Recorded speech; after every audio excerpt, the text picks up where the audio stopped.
for natural gas. In this video, I'll be going over my trade idea of the week and the day-by-day probability model.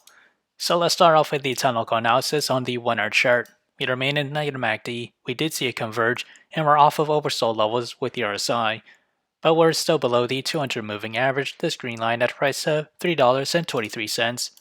With the 4 hour chart, we remain in negative MACD. We did bounce right off the 100 moving average, this orange line, at a price of $3.16.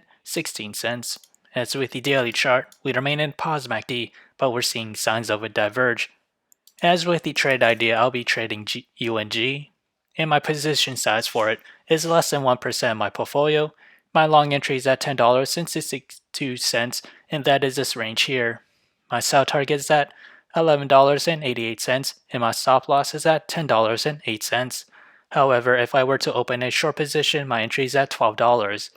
My sell target for it is at $11.20, and my stop loss is at $12.12. So whichever entry price were to hit first, that will be my position of the week. So how did I develop the trade ideas? It all comes from the day-by-day probability model, which is available in the link below, so do check it out. As we progress to the 5th day or week of trading, natural gas has a 67% chance to climb between 0 to 6%, a 17% chance to climb between 12 to 19%.